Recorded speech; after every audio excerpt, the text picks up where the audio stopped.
అయితే మ్యామ్ చాలా మందికి విటమిన్ డెఫిషియన్సీ వల్ల కూడా మెమరీ లాస్ అయ్యే అవకాశాలు ఉన్నాయి. అండ్ ఈ మెమరీ బూస్టింగ్ మెడిసిన్స్ ఏదైతే ఉన్నాయో అవి నిజంగానే వర్క్ అవుతాయా అంటే what you will say? Memory vitamin deficiencies వల్ల ఎస్ కొన్ని ఉన్నాయి. థైరాయిడ్ చిన్నపిల్లల్లో కూడా వచ్చే అవకాశం ఉంటుంది, పెద్దవాళ్ళలో కూడా వస్తూ ఉంటుంది. ఇంకా ప్రెగ్నెన్సీలో అయితే చాలా తరచుగా వింటాము థైరాయిడ్ డెఫిషియన్సీ రావడం.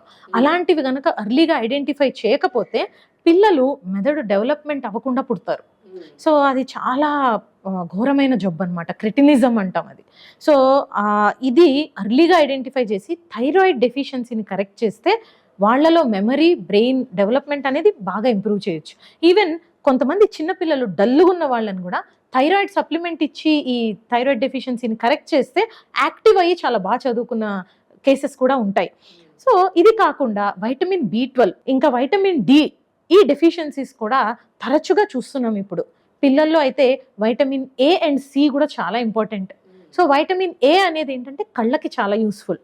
సో అది ఈ మొబైల్ ఫోన్స్ అవి ఎక్కువ చూడటంతో కూడా రెటీనా, మ్యాక్యులా ఇవన్నీ తొందరగా డ్యామేజ్ అయ్యి డీజనరేట్ అయిపోతూ ఉంటాయి. సో వాళ్ళకి విజన్ ప్రాబ్లమ్స్ త్వరగా రావడము, ఎర్లీ క్యాట్రాక్ట్స్, ఈవెన్ టీనేజ్ పిల్లల్లో కూడా కొంతమందిలో క్యాట్రాక్ట్స్, రెటినల్ ప్రాబ్లమ్స్ చూస్తున్నాం. సో అందుకని ఇవన్నీ రాకుండా వాళ్ళకి మంచి ఐసైట్ ఉంటేనే కదా చదవగలుగుతారు, వాళ్ళకి మెమరీ డెవలప్ అవుతుంది, అన్నీ కూడా ఇంటర్లింక్డ్ ఉంటాయి. సో అందుకని ఖచ్చితంగా ఈ విటమిన్ డెఫిషియన్సీస్ ఏమున్నాయి అవి లేకుండా ఉండడానికి మనం బ్యాలెన్స్డ్ డైట్ ఇవ్వడం, ఫ్రెష్ ఫ్రూట్స్ అండ్ వెజిటబుల్స్ పెట్టడం. Egg is a wholesome vitamin అని చెప్తాం. సో దాంట్లో దొరికే ఫ్యాట్స్ కానీ మన బ్రెయిన్ సెల్స్ డెవలప్ అవ్వడానికి చాలా యూస్ఫుల్.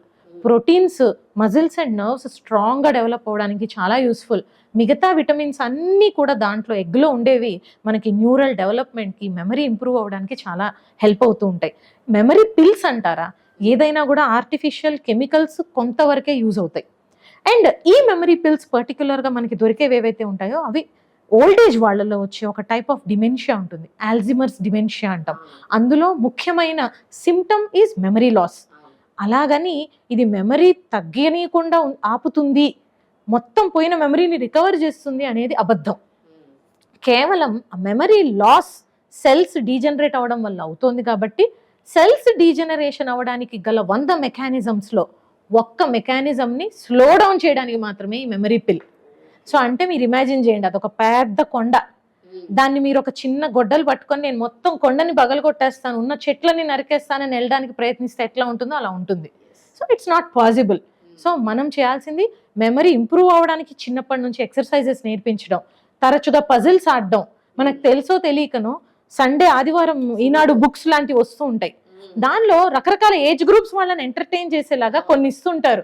పెద్దవాళ్ళ కోసం కొన్ని స్టోరీస్ రాస్తారు, రకరకాల ఇన్స్పైరింగ్ స్టోరీస్ ఉంటాయి, కొన్ని ఏమో క్రియేటివిటీగా వేసిన బొమ్మలు అలాంటివి ఉంటాయి. ఇక చిన్నపిల్లలకైతే అవి జత చేస్తూ నంబర్స్ అన్ని జాయిన్ చేస్తూ డాట్స్ని బొమ్మలు గీయడం, కలరింగ్ వేసుకోవడం. పెద్దవాళ్ళ కోసం ఈ పదజాలం అనే పజిల్స్ ఉంటాయి. సో ఇవన్నీ కూడా ఏంటంటే they keep the memory cells active. కొత్త లాంగ్వేజ్ కానీ కొత్త హాబీ కానీ నేర్చుకోవటం, ఇవి మెమరీ సర్క్యూట్స్ డెవలప్ చేస్తూ ఉంటాయి. మై కజిన్స్, సో కొంతమంది అత్తయ్యలు, మామయ్యలు వాళ్ళందరూ నన్ను ఒకప్పుడు అడిగేవాళ్ళు, అరే నువ్వు బ్రెయిన్ డాక్టర్వి కదా, మాకు బ్రెయిన్ మెమరీ పోకుండా ఉండాలంటే ఇప్పటి నుంచి చెప్పు, మేము జాగ్రత్త తీసుకుంటామని. రిటైర్ అయిన తర్వాత LLB చేసిన వాళ్ళు ఉన్నారు, రిటైర్ అయిన తర్వాత 6 years మ్యూజిక్ కోర్స్ చేసి ఇప్పుడు డిగ్రీస్ తీసుకున్న వాళ్ళు ఉన్నారు. They are now 70 years, they are still learning flute, piano, swimming. So they started it after 60 years of age. వాళ్ళ మెమరీ ఇప్పటికీ కూడా చాలా యాక్టివ్గా ఉంది.